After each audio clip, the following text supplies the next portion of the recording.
on the other side. See you soon.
Hey, David.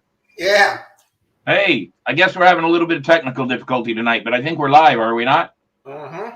Very good. We're live and on the air. Hopefully there will be some people popping in on us in just a few minutes. Cheers to you. We do not have our ship's weapon man, Mr. Henley, who will not be here tonight. He had some other occupied things to do. So we cheer to every one of you on board.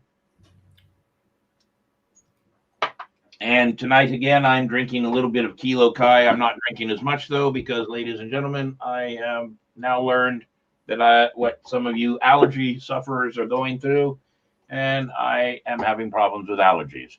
There's Nightingale, and there's Zachary. We'll give everybody a few minutes to get right on board the show, because I'm certain that with the technical difficulties we might have had, which I see that Mr. David is all frozen there. Oh. It looks like he's trying. There it is. He's back again. I don't know what's going on, David. I don't know.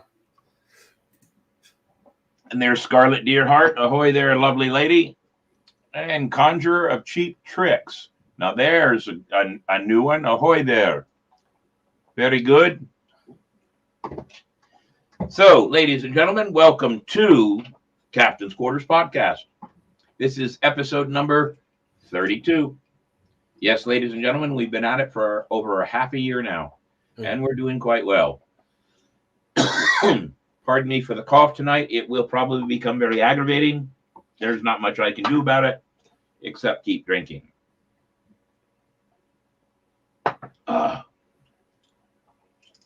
So, ladies and gentlemen, let's talk about our show.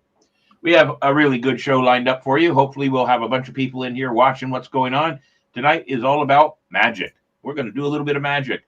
I just trying to catch up after cleaning and being sick, so I won't be commenting much. I'm still finishing with my floors. That's all right, Scarlett. Just to have you here is a good thing. So, ladies and gentlemen, our question of the week is magic related. And it's a long question, so allow me. There it is. Here it comes, right there. When you're watching a magician or a magic show, do you enjoy it for the entertainment, knowing that it isn't real? Or do you get upset because you feel like you are being tricked and you just have to know the secret? Believe it or not, I've had to deal with those kind of people. They just cannot stand to be tricked. And I have to tell them, I'm not tricking you, I'm entertaining you. If you feel that I am tricking you, then you're in the wrong show. So let's see if anybody else has some input on that as we go along. For now, though, let's have the quote of the week also there. Oh, you'll like this one, Captain. Good. A magician is not a magician because he knows tricks, but because he knows magic, the principles and the fundamentals. Eugene Robert Houdin. Ladies and gentlemen, this is the idol that Harry Houdini, Eric Wise, used to come up with his name, the Great Houdini. A very good one. There's some, let's see, I enjoy it for the entertainment. I'm there to be entertained and try to figure out what's going on. Entertainment always. Very good, very good. There are people that don't like it that way. I enjoy watching the magic tricks and try to figure out how the heck they are doing it. Yeah, but once you find out how the heck we are doing it, it's just no fun anymore. Let a few more of those comments come in while we take care of showing our crew adventure. We have an updated poster for 2022. Our crew social and recruitment is in July on the 22nd. Our June 18th Midsummer Night Gala has been postponed. That is the wrong one. The Seapool Privateers event was several weeks ago. I did do an updated one, but the update is that on June 11th, we will be doing something for Inc., investing in kids. So we'll make sure that that one gets taken care of. Looks like tonight is just nothing but glitches for a while. No worries. And we don't really have any updates for after crew events. No after crew events worth noting and talking about. It's been a nice quiet week since last week. So we'll just continue to move on about our show. And tonight, ladies and gentlemen, I have a very good friend of mine. We've been friends now for, 12, 13, 14 years. He can correct me on that. And he is a great magician. And he has a show coming up, and we thought we'd talk about his show and a little bit of magic, maybe do a little bit of magic and have some fun. So, ladies and gentlemen, I present to you the great Andrew Ratliff. Where is he? Where is he? Look at that. Popping in. And there he is. Look at that. Hey guys, welcome aboard, Andrew. How you doing? Doing great myself. I have the allergy symptom as well, so I'm part of the crew on this one. Aye, very good. Well, I'm at least having my drinks, and in fact, let me fortify my drink here with a little more Kilo Kai. Helps the medicine. I'm not really performing, other than being here, and I don't like the raspy voice. I might as well go ahead and enjoy. So, how long you been a magician, my friend?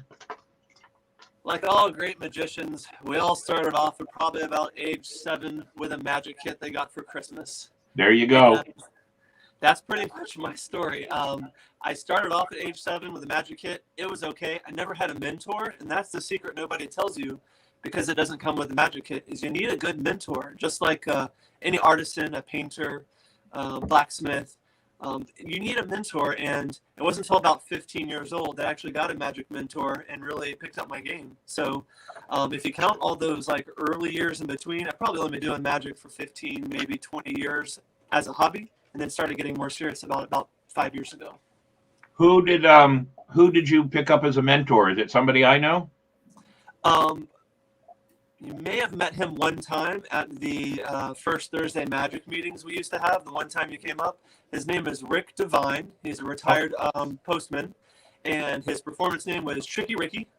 And he was doing magic at one of his kids' birthday parties, and I said, that looks like a lot of fun. I'd like to learn more. And everybody wants to know how stuff is done, as I read in the comments, but I actually wanted to learn and perform, not just know how it was done. So he kind of gave me a head start and then helped me at the beginning, and then I kind of took it on my own from there. So I just needed a nudge in the right direction. He provided that for me. That's the way I picked up my my mentor. My mentor was the great Dick Bishop.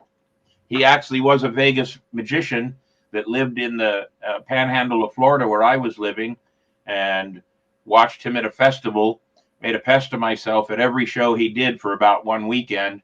And I guess he noticed, and finally I had the guts to walk up and say, hey, I'm a magician. And he just kind of snickered and said, okay, cool.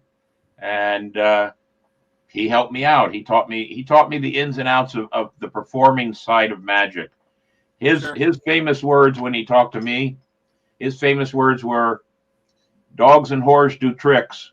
You're a magician. You will give everybody magical experiences. the entertainment that we can provide. That's it. So it was a good lesson learned. So we've been friends, what, for 10, 11, 12 years? Honestly, I haven't kept track because that's how much fun we've had the whole time. Yeah, that's a good way to put it. I appreciate that. Very good. I don't get out as much as I would like and see some of the other magicians that are around doing their shows, but you've actually worked for me a time or two also. Or I should say, I don't like to use that work with me, work for me. You worked with me on a couple of projects. Yes, a couple of the pirate festivals you had. Man, one of them was cold, and that was a lot of fun because I was not prepared for that cold, and I was doing escapes, and my fingers were really, really cold, which makes it very difficult. Yes, there are some magic. If you can't keep the digits working and it's too cold, I've had shows where I had to mid-show drop certain tricks because there were certain things I could not do with these hands. So yeah, you have to, and the show goes on. That's the sign of a professional, knowing when you can and can't do things, and most importantly, what's appropriate for your audience. So knowing your audience is the second thing. But always have a backup plan is my goal. If I'm doing a 30-minute show, I probably pack 40 to 45 minutes worth of material in case something has to come out. I need to rotate it in for whatever reason. And that's always a good rule of thumb, is to always have a backup trick or something that you can fall back on when you're performing, because since everything we do are live performances, you have no control over it 100%. And you never know what's going to happen. So that always makes a big difference. So many things I didn't know were going to happen. Yes. Now you've done escape magic. You've done what we used to refer to, and I may use the wrong. Look at that. There he is, right there, ladies and gentlemen. It looks like Houdini himself. I'll tell you why. That's because it is him on the left. Yes, on the left, it's Houdini. You've done escape magic. You do what I affectionately refer to as geek magic. Do they still refer to it that way? Did somebody pay you to say that? I'm going to check the chat real quick because the Conjurer of Cheap Tricks, it says it right there. It says geek magic. Did you get that from him?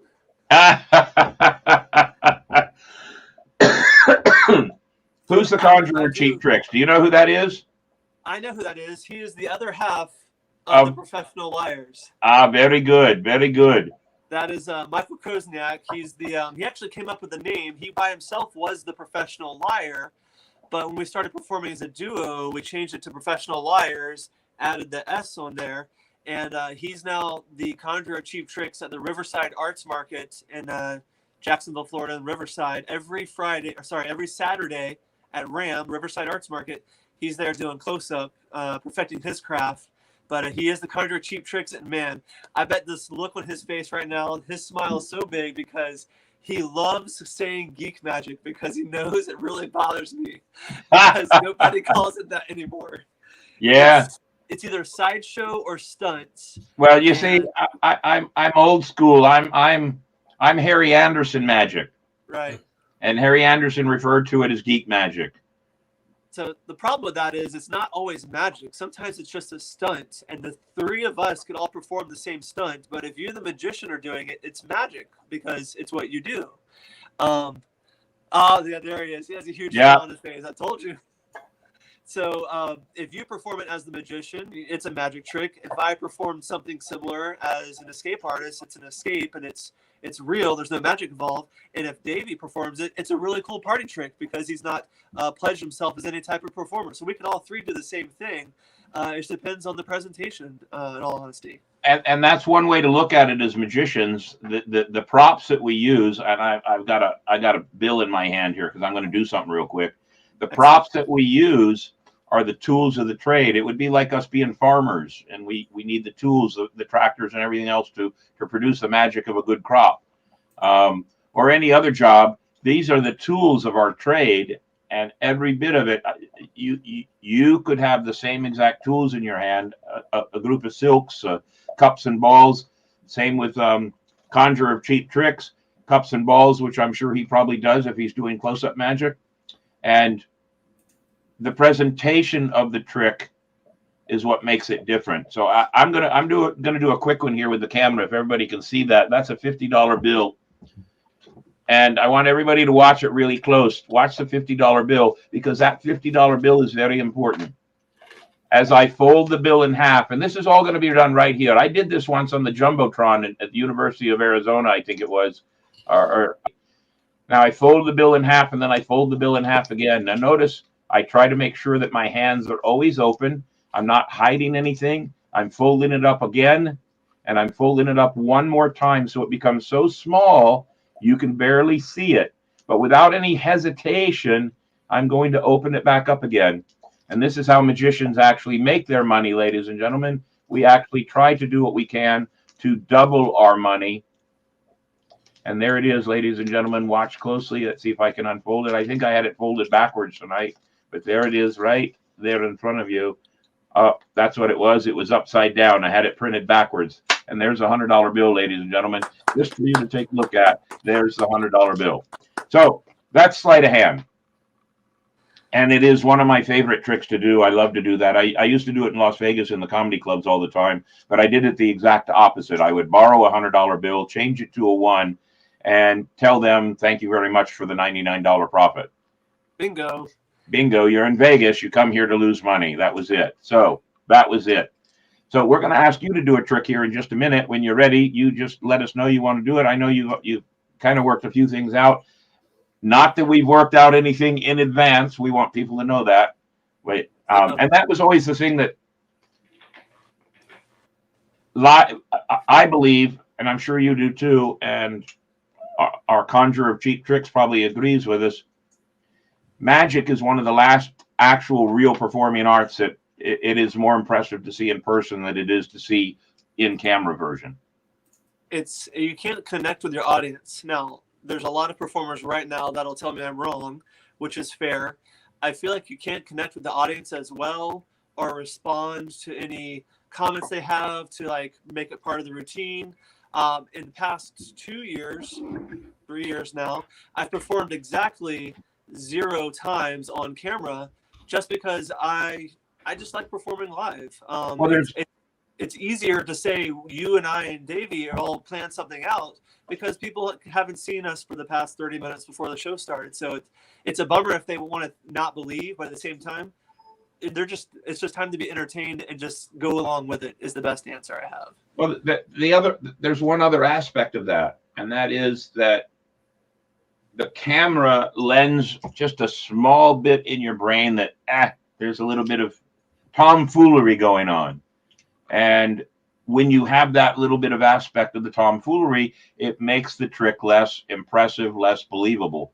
It's one of the reasons why, and there'll be some people that they'll badmouth me for this, but I enjoyed certain presentations of Chris Angel's magic.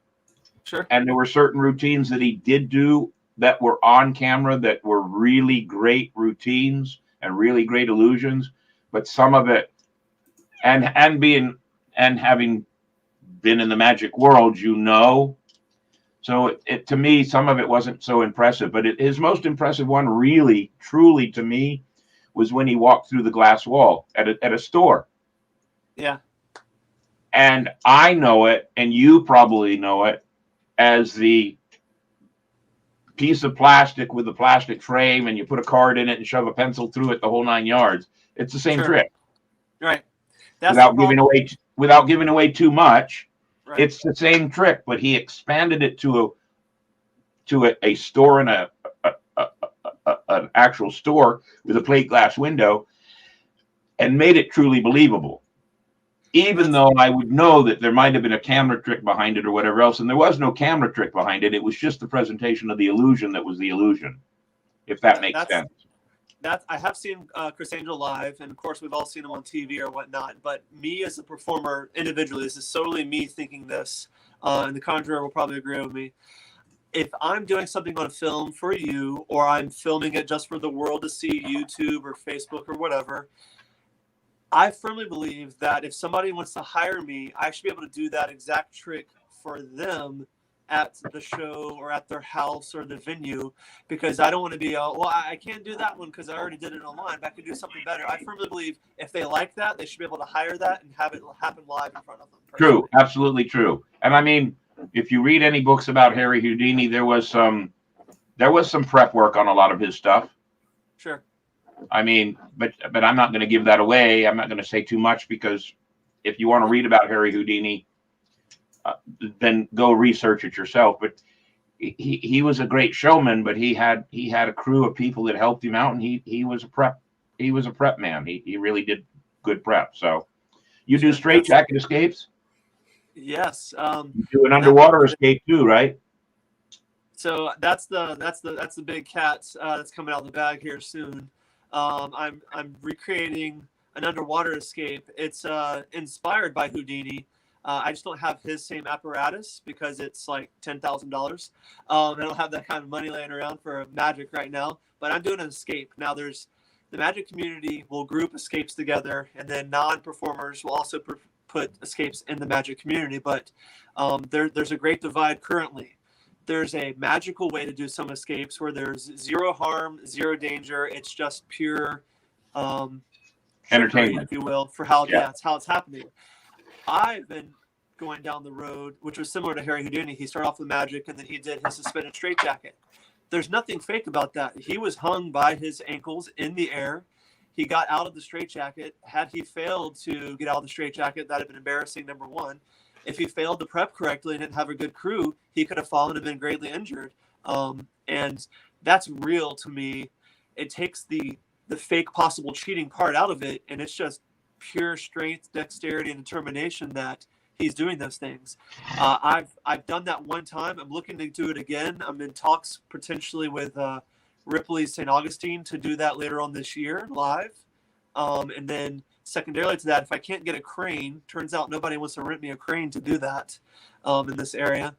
I'm working on an underwater escape in an 85-gallon steel drum where I would get in the water. It's real. There's no air hose. There's no tube. There's no trap door.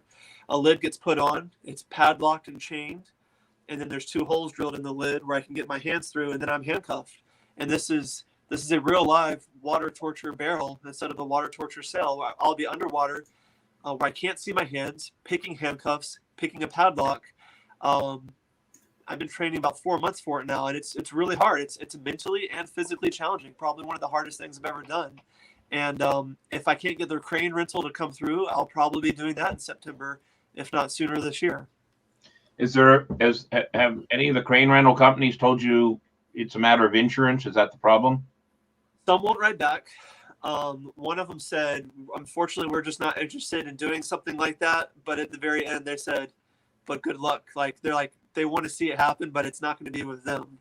What I'm looking for is just simply to get upside down about 30, 40 feet in the air right in front of that Ripley's Castle, because I feel like it's a great backdrop, a great venue, get a good crowd there. So equipment has been my hiccup at this point in time. Nightingale asked you a pretty good question. She wants to know how long you can hold your breath. To be determined. So there's breathing, sitting on my couch in a comfortable environment in the AC, and doing my breath training. It's almost like breathing meditation, if you will. And I've been working a lot, working out, running, getting my lung expansion up. And I don't have an exact time yet because that time varies each time based on what I do for the day. If I work out, if I don't work out, if I go to work all day, if I eat light, if I eat heavy, I don't have a true number. So that's part of the excitement and scariness for me and for you as the audience. I know about when I should be out of the barrel, but I don't have an exact time limit. So I can tell you it's going to be over a minute and a half for sure, but that's about my confidence level right now. So I did, when I was younger, I did some straitjacket escapes, but I did them the old-fashioned way. And now I suffer from that in my older age because my shoulders are in pretty bad shape. So nobody told me. What do you mean by that? When you say old-fashioned, is that the way that Harry Houdini describes it? Yes. I do it the exact same way. The straitjacket does not help me in any way. It is the means for the routine. It's more of a piece of equipment, like you were saying earlier. So it does not assist me in any way when I do mine as well.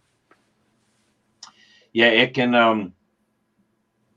The stress and strain on your body of certain directions that you're contorting yourself to do a true straitjacket escape can leave you bruised and battered if you're not careful.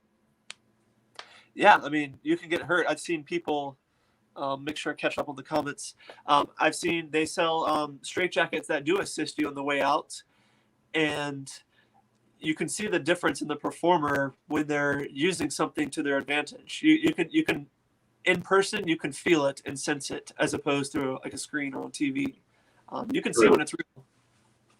So let's talk about your professional liars. And you have Yes. your partner is actually online with us, Conjurer of Cheap Tricks, the professional Yes. liars. I'm There's the a one good. in the red. Aye. And you have a show coming up this Friday at 7 p.m. And it is at the. I got it can't right read here. that. There Yeah, it is. I see it. So we hope people will go and see your show. And tell us a little bit about the show. Yes. So Michael Krosniak and myself, we are the professional liars. We're kind of like old-timey gentlemen. We dress snazzy. We like to think that we do a good, clean, fun job. In reality, what the show is one of us is serious and one of us is not. That's me being serious on that picture there. That was like a sort of a mind persuasion routine where the person's doing something against their will, but it's actually only their will. So I'm the serious member of the two. And then Michael is sort of the comic relief, poke fun at me. And it ends up being almost gentle bullying amongst each other of who can one-up each other because we're a duo and each kind of wants to be the star. So we've got what we describe it as magic, music, and comedy. We So say it's and kind do of funny. like it's like dueling banjos with magic. Bingo. That's a great way to say that. Minus, I don't play music.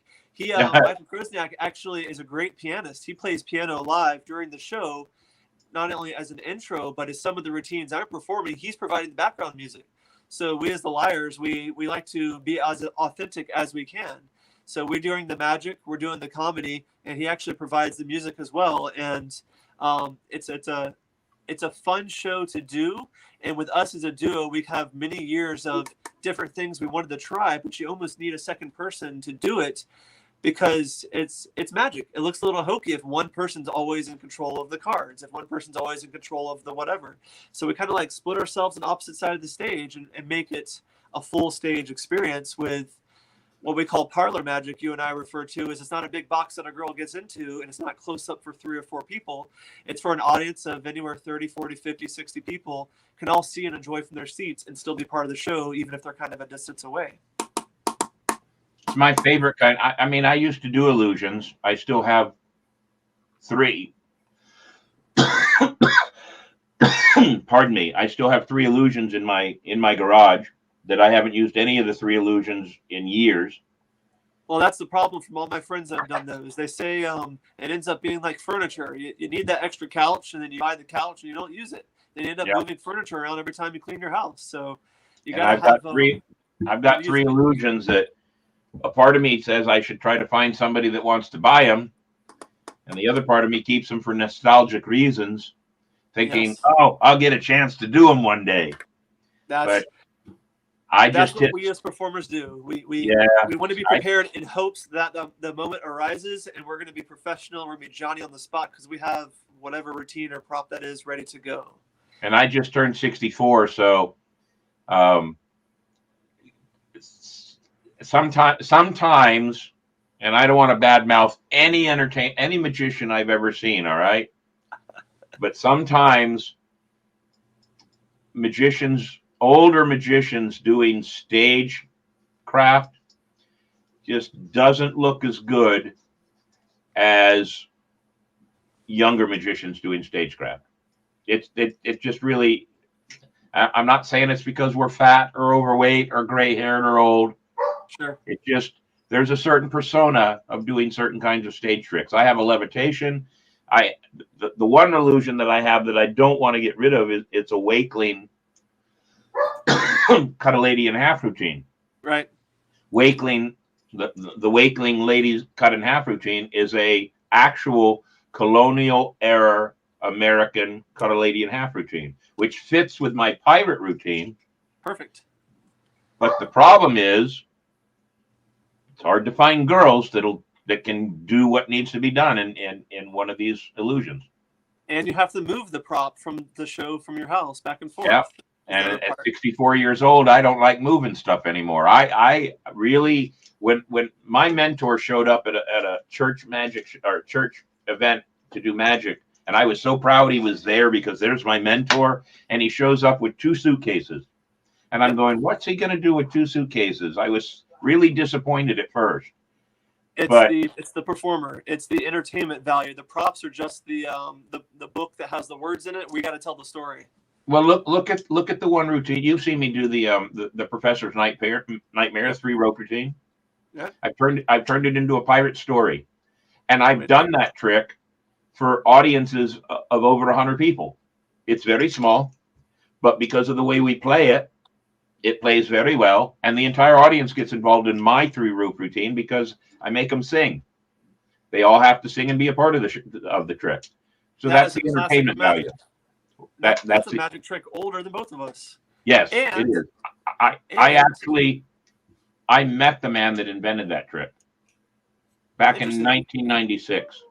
I met him, and back then I was doing the 3-rope routine on stage, black lights only, white gloves, and glow-in-the-dark ropes. That was it.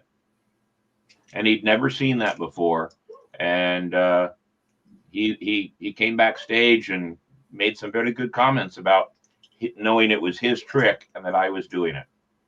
If you ever make it out to our Liar show, which we'll announce, I have another one for people to catch up with, you get to see Michael's version of that got him kicked off America's Got Talent for the version he did. Really? Yes. Now, I'd be curious to hear that story. So Michael tried out for America's Got Talent also? Yes, we've all tried, and all 3 of us. He's got a story to tell you about that. I want to hear that. Now, I did 2012. What year did you do? I think we did 16 is the voice in my ear that's telling me. And when did Michael try? I think he did 16 and 17. Yeah, I got picked because I was a pirate. Yes. And they wanted some pirate influence in the first show in Tampa. Of course. And then they dropped me and picked Michael said 2016. They dropped me and they allowed another pirate group that was a pirate rap group. Yeah, you told me that. That's right. Pirate rapping sea shanties just doesn't work. I'm going to respond to Zachary. I know that was a couple minutes ago, but I saw it in there. I have not been up to Michigan. I've honestly never been to a magic festival, believe it or not. I've been to several magic shows, but I've actually never been to a magic festival where you go and you'll go to lectures or go talk to dealers and buy tricks. They always have a really good show. So honestly, the only festival of magic I've been to was down in Daytona Magic when the world famous Lance Burton was in town performing Lance Burton's show with his friends. That's the only actual kind of like festival or convention I've been to, but that one's the famous one you're referring to in Colon, Michigan there. That's a really good one. I went to the Society of American Magicians, or was it IVM? Here in town? It was in Orlando about 6 years ago. It could have been either or. I think it was Society of American Magicians I went to, and it was the last time. And you may not know the name, Bev Bergeron. Are you familiar with that name? Does not ring a bell currently. He passed away about 1.5 years afterwards, and he was a great in magic from all the way back. But believe it or not, at that convention, because of my pirate and everything, I got to spend many hours, not just a couple, but many hours, having some wonderful conversations with Greg Wilson. Oh, nice. Mark Wilson's son. Yeah. So sometimes these conventions and these festivals really, they pan out. I used to be one that didn't like to hang out with other magicians. As I've gotten older, I've changed that a little bit. Sure. And there's reasons, but so let's talk more about your show. Yes, your show is this first show you're doing this Friday night is a ticketed event, correct? Correct. Yes, it's on the flyer on there for those that weren't fast enough. It's going to be at White House Baptist Church. It's on the west side of Jacksonville, 24 Celery Avenue North, Jacksonville, Florida, 32220. It's going to be a cash event. It's going to be $10 for adults, $5 for kids. And this is going to be a very family-friendly show, a very family-warm environment. They're doing it at the youth building at the church. They're even going to do a potluck where they're going to have food there, and feel free to bring food and enjoy the food starting at 5:30. So the show itself is at 7, but they're going to have like a warm get-together dinner before the dinner and a show for the lower price of $10 for adults and $5 per person. Show time's at 7. We'll run about an hour-ish on the show, probably throw like a 10 or 15-minute intermission in the middle so you can stretch your legs and do all those things you need to do. And picking up on that show, I'm actually going to take my turn to do a trick with Davey, the Navigator. How you doing, Davey? Good. All right. Before the show, we're going to be completely honest with everybody what we did. I simply had you find a deck of cards, find your favorite card without showing Captain or myself, and you put it backwards inside and close it back up. Is that right? Yes. Very good. Now, are you an actor by any chance? Do you Yes. do us perfect? Guess what you get to do for all of us? You're gonna put those cards down, and you're gonna pantomime exactly what we just did with my invisible deck of cards that I'm gonna hand you here. Here we go. I'm gonna go ahead and give you this invisible deck of cards. Go ahead and take that from me. Perfect. All right, so you're going to be the reenactor of the event we just did earlier before the show. Captain and I did not watch it because it was off camera, off screen. Here's what I have you do, Davey. I'm have you look through the cards, the invisible cards, and make sure they're all different. Hold on, sorry, that's my fault before we get too far. Take them out of the box first. It makes it easier. All right, make sure you know where you set that box down. It's going to be hard to find later. I want you to go through the cards, make sure they're all different. And I want you to find the 2 jokers, and when you take those jokers out, hold them out for me. I want you to take those jokers, throw them over your shoulder. You don't need them because tonight you have us. Ah, good line, good line. All right. Here's what's going to happen again. I'm going to have you look through all the cards. Not yet. You're going to find your favorite card. I'm going to look away. You're going to show everybody your favorite card. And then you're going to put it backwards, the same one that matches your deck, the favorite card. You're going to put it backwards, back in the invisible deck, put them all back together. Go ahead and do that. I'll block myself out. Tell me when you're done. Okay, I'm done. All right. So this mimics exactly what you did earlier. Earlier, you went through, we found a card that you liked. You turned it around backwards, put it all back together. Those invisible cards need to go back into their invisible box. Don't drop them because this would be the worst game of 52 pickup you've ever seen. Never seen. Sorry. All right. I'm going to go ahead and take those invisible cards back from you. Go ahead and send those to me. I'm going to have these invisible cards match my real cards in just a couple of moments. Magic takes about 10 seconds to happen. All right. 10, 9, 8, 7, 6, 5, 4, 3, 2, 1. It's done. One card, and one card only is different than all the rest. Davey, what was the name of the card you turned around?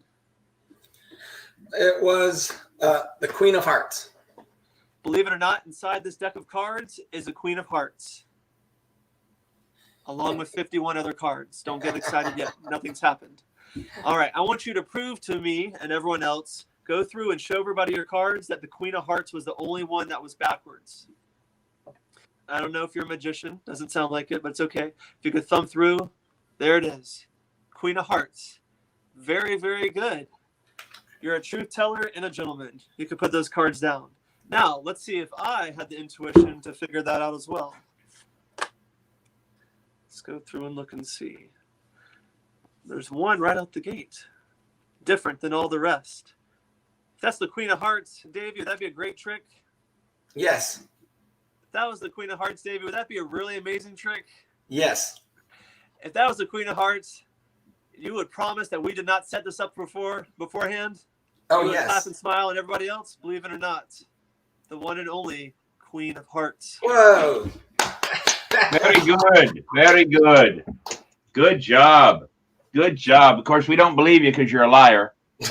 No. I'm not a liar. I'm a professional liar. It's in the name, and that's one of the routines we do live because the person in the audience gets to choose the card. They can do all the everything that Davey just did can be recreated exactly live in the show, because each show is different. It's a different card every time. We just have to be really on the spot for knowing how to do this. That's a really good routine. I like that. That's a really, really good routine. And I'm saying that because I'm trying to be Penn and Tellerish now. That's okay. I'm saying that because I hear the invisible words that you're saying. there you go. That's all I have to say. I know. That's a really good routine, though. I like that. That is a wonderful adaptation to that routine. Yes. And it plays well. It plays well online, although some people will be suspect. That's okay. They were honest earlier. The truth tellers were earlier. They wanted to figure it out, and they may think it's hokey, but the truth is, if they come in person, they can watch that happen. They can be the person that selects the card, even. The Conjurer of Cheap Trick says that it's a camera trick, but the only camera trick is that you look a little bit more handsome than you do in normal life. Booyah. Booyah. Booyah. Captain, while we're on the topic of tricks, do you happen to have any cards available? You know what? I forgot to get a deck of cards here, and I'm trying to think if I have a deck anywhere handy. I truly do not have a deck handy. I'm sorry. I completely blew that and forgot. That is okay. Is it okay if I do one more with Davey in your place? Yes, please do. Please do.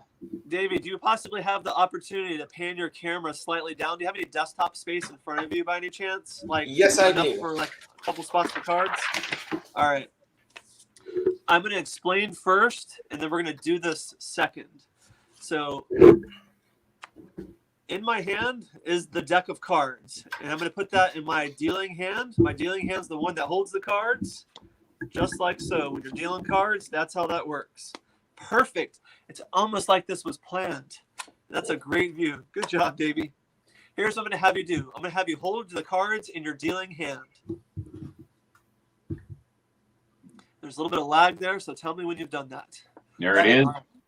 I'm going to demonstrate first what you're going to do, and then you're going to do that second, okay? In just a moment, you're going to make 2 small piles of cards. If the light will work with us. There we go. Now, the piles are going to be equal. If there's 1 card in one, there's going to be another card in another. You get to make that decision. If there's 2 cards in one, there's 2 cards in the other. What I'm going to do is not watch this part. You can pan your camera up so none of us are cheating. This is only for you and you alone, Davey, to decide, all right? Okay. I just wanted you to see what the concept is because it's going to make it a lot easier. Now, the other choice you get to make is how many cards. I don't know if I said that. 2 piles. They have to be equal, but let's keep it less than 10 total so we're not here all night, if that makes sense to you. So if there's 1 in one, there's 1 in the other. If there's 2 in one, there's 2 in the other. When you're happy with that, tell me you're done. So both piles have to be equal number of cards up to 10. That is correct. Okay. Okay. I got the two piles. 2 piles. Of 3. Perfect. You're going to continue to hold your deck in your hand and don't ever set it down. Okay?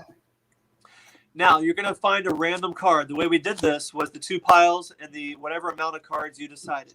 You're going to take one of those 2 piles, look at the bottom card, remember that card, and put it back on top of your dealing deck. The key is for only you to know that card. Pick up one of the 2 piles. On this deck. Yep, that is right. Okay. Perfect. So now you should have the deck of cards in your hand and the other deck on the table. Is that correct? Correct. Very good.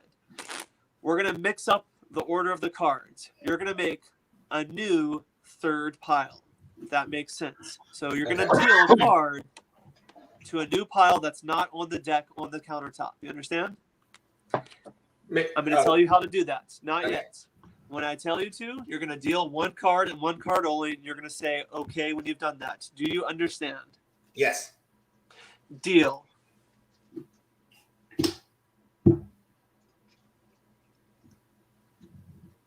I did 1 card. Perfect. Deal.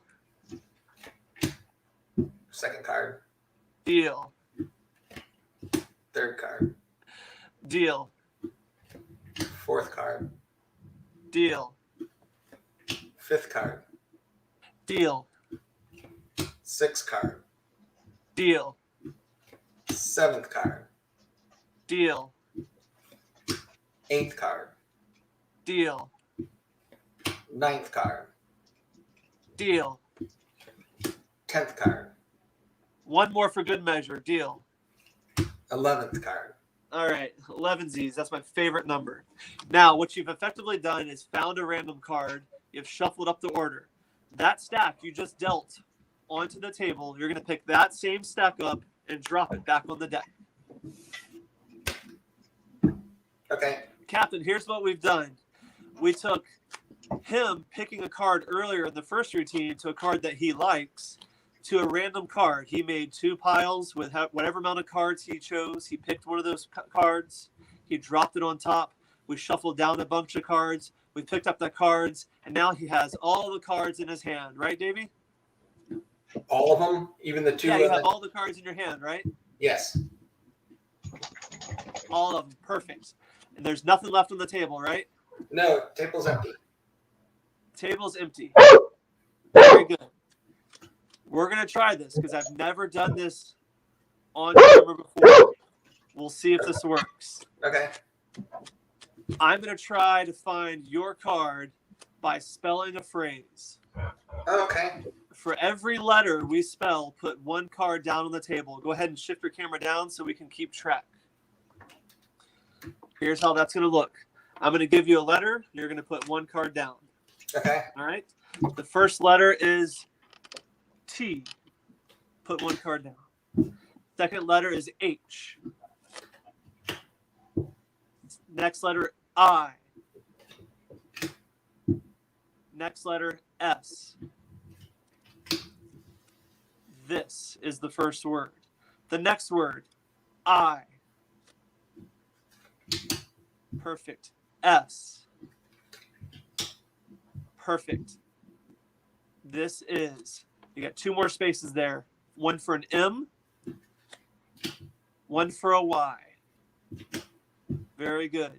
You can take those cards and push them all to the side because they don't matter anymore. Okay.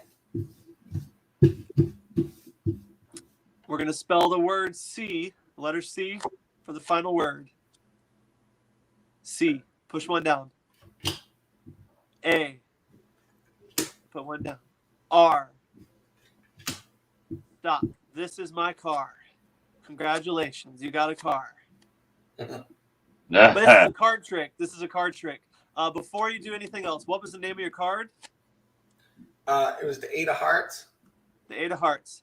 Flip over the 8 of hearts for us. On this one? Yep, the next one's the 8 of hearts. This is your card. Okay. I can't see because it's frozen. Oh, crap. It's all right. Up. What is that? Ace of diamonds. Oh, man, that was so close. Give us the next one. 8 of hearts. Ah, off by 1. Who'd have thought the magician in trouble would have known that? Maybe if Michael was there, it would have worked better. Maybe I was playing up to the lag we referenced earlier because I knew there was going to be a delay. So, of course, I had to delay the effect. Good point. Cheers on that one. Very good. Thank you, Davey. You did a great job, sir. 2 tricks in 1 night. You must be exhausted. Davey, Yes. you got a black and white version of something we did for Panama City Beach Pirate Festival a couple years ago? Yes, I do. Pop that up there. Let everybody see. This is a mind reading trick. Have some fun with it real quick. Andrew, we may not be able to talk while it's running. I'm not sure how Davey's got it set up. Oh, there we go. All right. About a little mind reading. A bit of skullduggery, if you would. I like that. Skullduggery. Take a view of my clock. I think the delay is going to cause some problems here. All 12 points of the clock are represented. What I would like you to do is put your finger on the 12th. The lady. David, you keep freezing up so bad, I don't think it's going to work. Ow. And whatever number you've chosen, I want you to spell. Go ahead and drop it off. Don't worry about it because it's still frozen. we'll have to do that another time. We'll let people know where the link is. They can go ahead and do it on our own. So, Andrew, Yes, sir. anything else you want to share with us while we're here before we start doing a couple of other things? I mean, we still got Yes. time. I'm not trying to rush you, but show me what you got.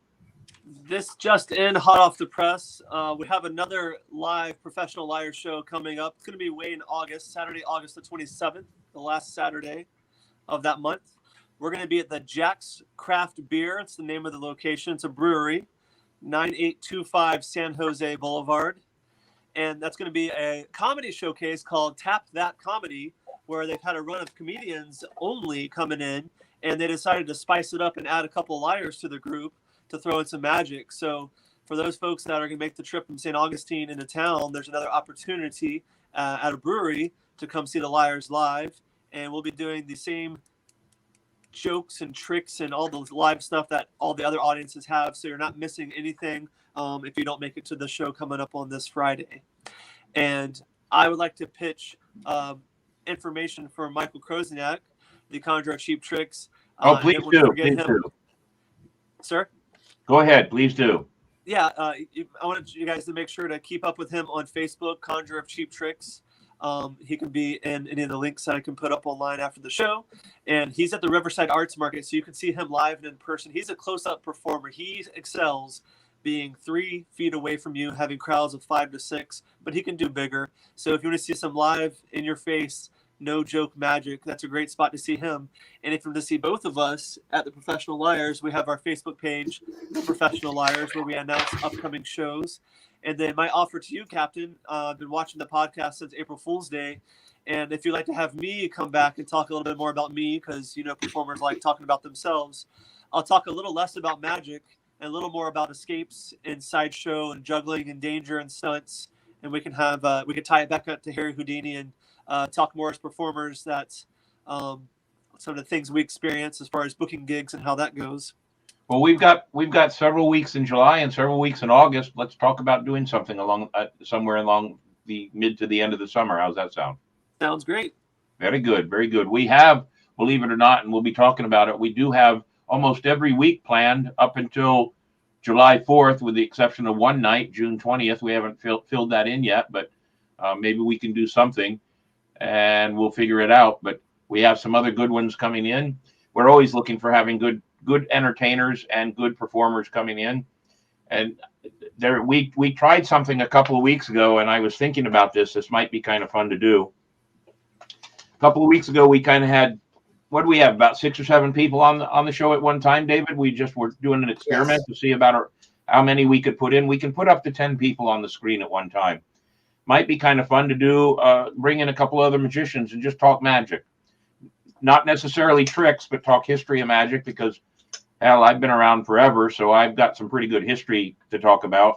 I mean, I've been lucky enough to meet some really great performers and some really great magicians in my time, and share some tricks and some shows and some ideas. And might be kind of fun to have 5 or 6 other magicians on the screen with us and just have the whole night devoted to magic and the history of magic.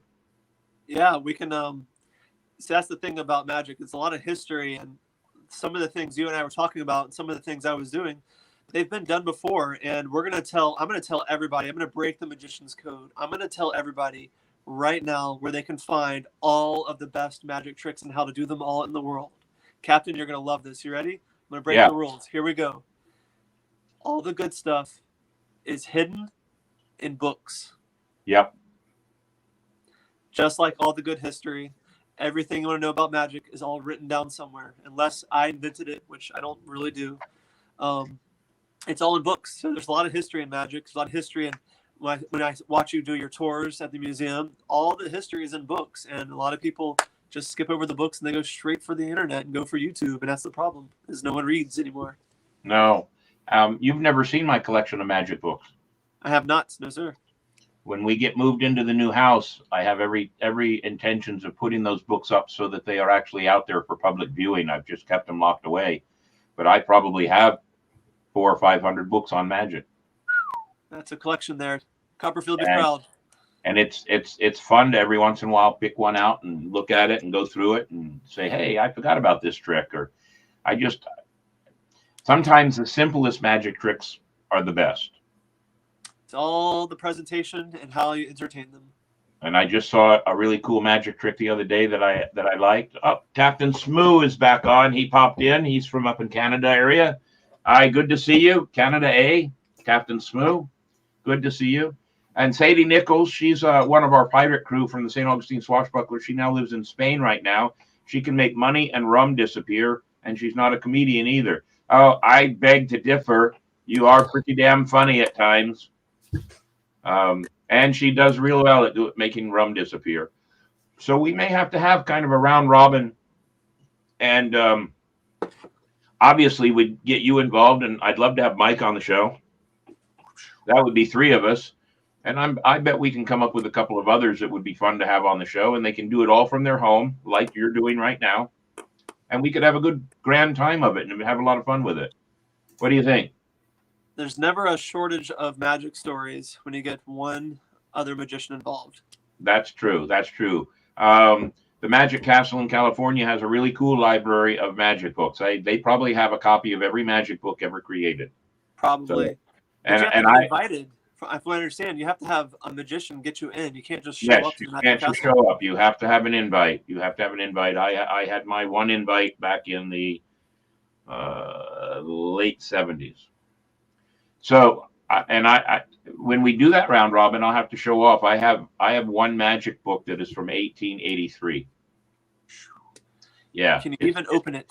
Is it Yeah. I protect it pretty well, but yeah, you can. I like books. I don't like. I mean, it's fun to go online and learn magic tricks, but I love books. And I have a first edition copy of Ben-Hur. So the problem with the books is I can't remember which thing I'm looking for is in which book. So you have to end up like a card catalog of what books got the routine you're looking for. Yeah, absolutely. So we'll have to do that. So David, we haven't forgotten about you because I know you always do a video of what's new in history or this week in history. So why don't you pop that in real quick? Yeah. And let's hope that it doesn't freeze up. Okay.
David, it would appear we're really having all kinds of glitches tonight, aren't we? Yes, we are.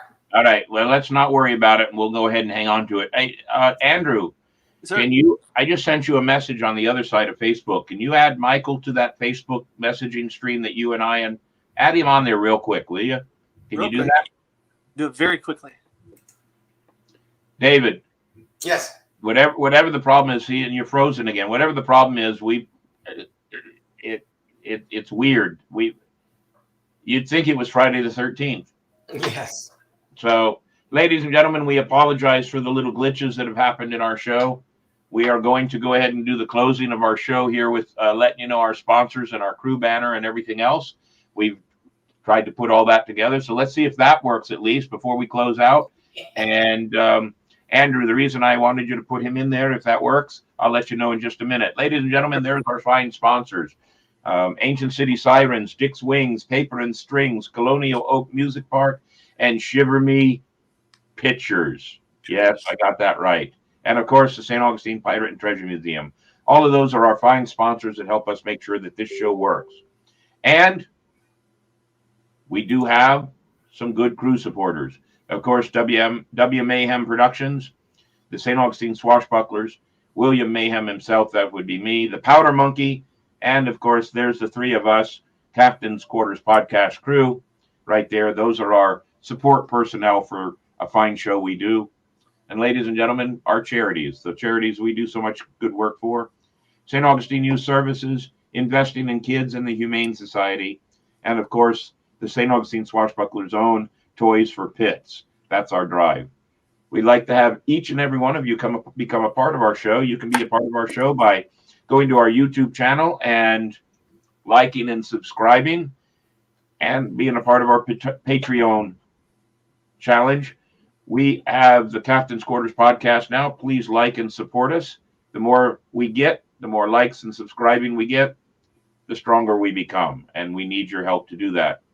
Also, how many subscribers do we have, Mr. David? There we go. 214 subscribers, 4 sponsors, and we have 6 First Mate Patreon supporters. That's a really good number. Every week we put the call out. If you want to be a guest or a sponsor, or you are the captain of a crew who wants to join our forces and talk about your crew and the charity work you do, we'd love to have you notify us and let us know. At this point right now, next week, May 23rd, we have Scarlet Deerheart. May 30th, we're going to talk about the history of Memorial Day. June 6th, we have plans to have guests from Inc. Investing in Kids, because we're helping them with an event that week. June 13th, we're hoping to have Sketchy Guy on. He's our cartoonist from Las Vegas, Nevada. June 20th is empty. June 27th, I have a good friend who's a pirate out in Las Vegas, Nevada, and we're going to have him be a part of the show. And July 4th, we're going to talk about the history of Independence Day. That point on, July 11th to the rest of the summer, we're still working out the details. So, ladies and gentlemen, if you want to be a part of our show, we have plenty of openings, and we'd love to have you be there. Just send us a message. Let us know what you'd like to do and what we can do. Other than that, ladies and gentlemen, we have probably reached the last part of our show. I don't see anything else on here. Last minute check of messages. It's nice to see Sadie here, by the way. Thank you very much for tuning in. I know it's a different time for you. It's Monday the 16th. Captain Smooth, thank you very much for that calendar date. And we are about ready to sign off. Andrew, don't go anywhere because we do a little bit of after time for a few minutes. But Davey, you and I will do the whole thing. Go ahead. Part of the podcast. Part of the crew always, ladies and gentlemen. Without you, we have no show, and we appreciate you being here. I apologize for my raspy voice, talking for an hour now. I probably sound really pathetic.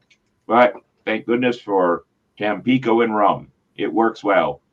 To each and every one of you, we look forward to seeing you next week. Thank you very much. Michael. Andrew, thank you very much. We appreciate you being here. I hope your show is a huge success on Friday. And yes, I am going to make it out one of these days to see one of your shows. Look forward to it. Very good. Ladies and gentlemen, we sign off now. Take her away, Mr. Longwood.